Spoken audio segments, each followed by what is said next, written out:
Parents NCERT के इस series में हम इस समय ज्योग्राफी पढ़ रहे हैं, जिसका हमने क्लास 6 का चैप्टर 1 का थ्योरी वाला पार्ट कवर कर लिया है। आज हम क्लास 6 चैप्टर 1 का क्वेश्चन एंड आंसर वाला पार्ट करेंगे, क्योंकि हम पूरी तरीके से इसे अच्छे से कवर करना चाहते हैं। कोई भी चीज़ हम इसमें छोड़ना नहीं चाहते हैं।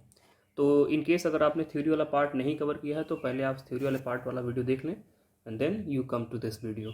ओके, तो हमने थ्योरी वाला पार्ट सारा देख लिया है। अब हम बात करेंगे क्वेश्चंस की, बात करेंगे इसमें कौन कौन से क्वेश्चंस इसमें पूछे गए हैं, उनके क्या क्या आंसर्स हो सकते हैं, और कुछ क्वेश्चंस के आंसर आप खुद देंगे जो ऑब्जेक्टिव टाइप्स हैं। हालांकि क्योंकि हमने सारी चीज़ों को पढ़ रखा है। तो एक्सरसाइज फर्स्ट कहता है कि जो पहला क्वेश्चन उसमें कहा जाता है कि how does planet different from the star, मतलब फ्रॉम ए स्टार। जो प्लैनेट्स होते हैं वो एक स्टार से अलग क्यों हैं। तो मैंने आपसे बता रखा है जो प्लैनेट की डेफिनेशन है और जो स्टार की डेफिनेशन है, इसी के माध्यम से आप इसका आंसर फाइंड आउट कर सकते हैं। आप कह सकते हैं दैट एक स्टार के पास क्या होता है, खुद का हीट होता है और खुद की लाइट होती है। तो जब एक स्टार के पास ये सब चीज़ें होंगी तो वो क्या होगा, खुद से एमिट करेगा हीट और लाइट को। और एक जो प्लैनेट होता है, प्लैनेट के पास ये सब चीज़ें नहीं होती हैं, वो किसी स्टार की सहायता से ही क्या करता है, चमकता है। तो ये सबसे बड़ा डिफरेंस हो गया।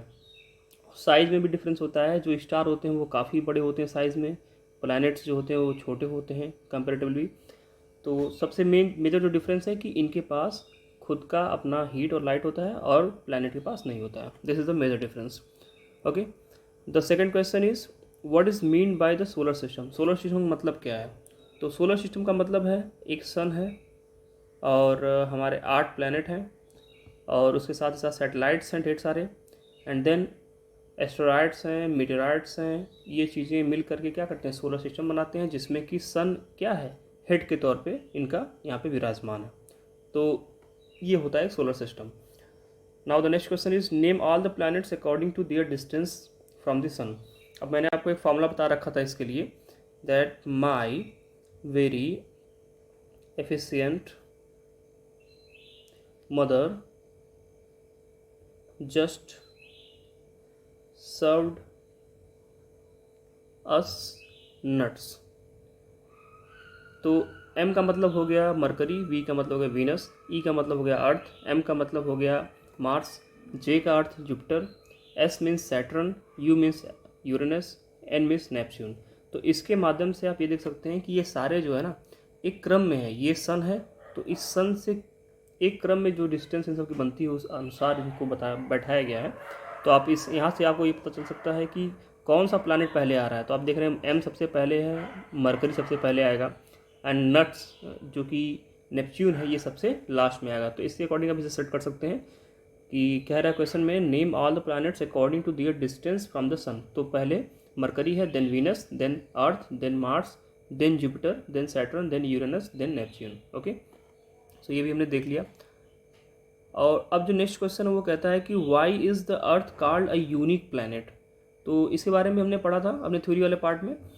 यूनिक प्लैनेट क्यों कहा जाता है, क्योंकि हमारा जो सोलर सिस्टम है अभी तक, सिर्फ सोलर सिस्टम की बात ना करें, बाकी यूनिवर्स में भी अभी तक जो भी हमें ज्ञात प्लैनेट हैं, मतलब जिन भी प्लैनेट्स के बारे में हमें पता है, उन सब में अगर कंपेयर करें, specially in our solar system, then the earth is the only planet where the life is possible, where the life is possible. And life is possible why, क्योंकि यहाँ पे क्या मिलता है हमें मिलता है यहाँ पे वाटर मिलता है, और इसका जो एटमॉस्फेयर है, इस एटमॉस्फेयर में जो जो लाइफ गैसेस होती हैं, लाइक जो ऑक्सीजन है, इन सब चीज़ों का भी हमें प्रचुर मात्रा में हमें यहाँ पे मिलते हैं। ये तो जीवन जीने के लिए जो भी चीज़ें चाहिए वो चीज़ें हमें यहाँ पे मिलती हैं। और सबसे ज़रूरी बात कि सन से जो इसका डिस्टेंस है वो इतना अप्रोप्रिएट है कि न तो यहाँ ज़्यादा गर्मी होती है न ज़्यादा यहाँ पे ठंड पड़ती है। इस वजह से भी इसका एटमॉस्फेयर बन पाया है। तो ये रीज़न सबसे बड़ा क्या है कि यहाँ पे लाइफ मिलती है, इसलिए यूनिक प्लैनेट है हमारा अर्थ, और कहीं पे भी आपको लाइफ नहीं मिलता है। Okay, then the next question is why do we see only one side of the moon always. हम हमेशा मून का सिर्फ एक ही वाला हिस्सा क्यों देखते हैं, बाकी वाला हिस्सा, पीछे वाला हिस्सा क्यों नहीं देखते हैं। देन विषय की जो मून होता है वो अब क्या करता है कि पृथ्वी का एक पूरा चक्कर लगाने में उसे कितना दिन लगता है, 27 डेज लगते हैं। और इतने ही टाइम में वो अपने एक्सिस पर भी क्या करता है, एक बार पूरा घूम जाता है। तो जैसे जैसे वो चक्कर लगाता है उसी तरह से वो अपने एक्सिस पे भी घूमता रहता है। तो कभी ऐसा हो ही नहीं पाता है कि हम उसका पीछे वाला साइड देख पाएँ, क्योंकि सेम टाइम वो अपने एक्सिस पे रोटेट करने में भी लेता है और सेम टाइम में वो उस पृथ्वी का एक चक्कर भी लगा लेता है। This is the reason behind it that we always see one side of the moon. The next question is what is the universe. Universe क्या है?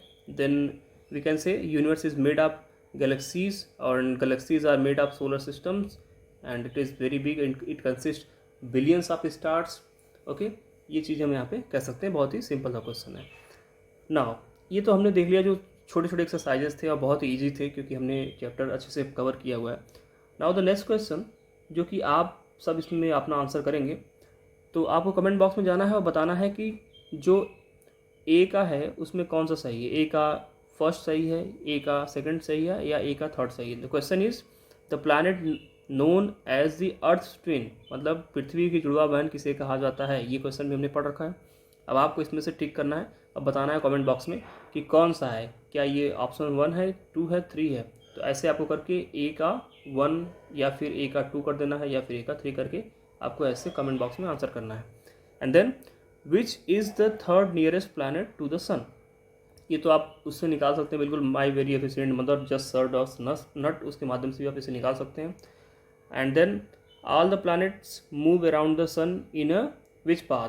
तो ये आपको मैं बता देता हूँ, ये इलोंगेटेड पाथ में ये मूव करते हैं। ओके, इलोंगेटेड पार्ट में ऐसे ये मूव करते हैं। इस सन है हमारा, ऐसे ऐसे ये मूव करते हैं। And the pole star indicates the direction to the, जो पोल स्टार होता है वो किधर का डायरेक्शन इंडिकेट करता है। तो इसके बारे में भी आप कमेंट बॉक्स में, अच्छा इसे देख ही लेते हैं। जो पोल स्टार उसे हम नॉर्थ स्टार भी कहते हैं। तो सिंपल सा आंसर है इसका कि नॉर्थ में डायरेक्शन इसका देगा। तो आपको बस सिर्फ 2 क्वेश्चन के आंसर देने हैं, question number A and B. इसके आंसर कमेंट बॉक्स में मुझे बताएं। ओके, अब आ जाते हैं फिल इन द ब्लैंक, जिसमें हमें कुछ और क्वेश्चंस देखने को मिलेंगे। एक हमारे पास ऑप्शन वाला और रह गया, asteroids are found between the orbits of. Asteroid कहाँ मिलते हैं? तो ये आपको इसका भी आंसर देना है। सैटर्न और जुपिटर के बीच में मिलते हैं, मार्स और जुपिटर के बीच में मिलते हैं, या फिर अर्थ और मार्स के बीच में मिलते हैं। इसका भी आप आंसर अपने कमेंट बॉक्स में देंगे। Now the fill in the blank कहता है a group of dash forming various pattern is called a. तो इसे कह सकते हैं group of stars forming various pattern are called क्या? कॉन्स्टलेशन कहलाते हैं। कॉन्स्टलेशन के बारे में, नक्षत्र के बारे में पढ़ रखा है ना, ये वही कहलाते हैं। Then the next question, a huge system of stars is called, क्या कहलाता है? जिसमें ढेर सारे स्टार्स हों उसे कहते हैं हम गैलेक्सी कहते हैं, जैसा कि आपने देख रखा है। ऑप्शन सी कह रहा है dash is the closest celestial body to our earth. हमारे अर्थ का सबसे क्लोज में सेलेस्टियल बॉडी कौन सा है? ऑब्वियस सी बात है, सबसे क्लोज हमारे क्या है? मून है। Dash is the third nearest planet to the sun. तो हमारे प्लैनेट के सबसे नज़दीक तीसरा प्लैनेट कौन सा है? हमारे सन के सबसे नज़दीक तीसरा प्लैनेट कौन सा है? तो माई वेरी एफिशिएंट। तो तीसरे नंबर पे क्या आ रहा है? ई, यानी कि अर्थ आ रहा है। तो अर्थ हमारे सन के नियरेस्ट तीसरा सबसे प्लैनेट है। ओके, तो यहाँ पे हो जाएगा Earth. Next question, planets do not have their own, क्या नहीं है होता उनके पास? हीट नहीं होती and light. Heat and light, planets के पास हीट एंड लाइट नहीं होती। ये किसके पास होती है? स्टार्स के पास होती है। तो डियर फ्रेंड, ये बहुत ही छोटा सा एक हमारा चैप्टर रहा जिसे हमने कवर कर लिया। तो आज ज्योग्राफी NCERT का क्लास 6 का चैप्टर नंबर 1 आपका थ्योरी पार्ट और क्वेश्चन आंसर पार्ट दोनों ही हमने अच्छे से कवर कर लिया। इन 2 वीडियोस को देखने के बाद आज आपको कभी ऐसा महसूस नहीं होगा कि आपको NCERT के इस चैप्टर से कहीं भी क्वेश्चन को सॉल्व करने में कोई प्रॉब्लम हो रही है। आप आराम से क्वेश्चंस को सॉल्व कर पाएंगे, चाहे वो थ्योरेटिकल पार्ट हो, चाहे वो डिस्क्रिप्टिव पार्ट हो, चाहे वो ऑब्जेक्टिव पार्ट हो, सब कुछ। और जिन क्वेश्चंस के मैंने आंसर आपसे पूछे हैं उन्हें आप कमेंट बॉक्स में ज़रूर दें। अगर मुझे लगेगा कुछ गलतियां हो रही हैं तो मैं उसका आंसर अगली वीडियो में आपको रिप्लाई कर दूंगा, या फिर हम कमेंट बॉक्स में इसको देख लेंगे। और अगर आप हमारे ग्रुप से जुड़ना चाहते हैं, टेलीग्राम ग्रुप से, तो उसका नाम है स्टडी मंत्राज विद आदित्य। इससे आप जुड़ सकते हैं और इसमें आप अपने क्वेश्चन आंसर, अपने डाउट्स वगैरह पूछ सकते हैं। ढेर सारे एस्पिरेंट्स होते हैं, वे आपस में बातें करते हैं, और अगर आप चाहें तो आंसर राइटिंग प्रैक्टिस भी कर सकते हैं। मैं भी उसमें आंसर्स को देखता हूँ। तो इस ग्रुप से जुड़ करके आप अपना ये सारा काम कर सकते हैं। तो स्टडी मंत्राज विद आदित्य एक टेलीग्राम चैनल है।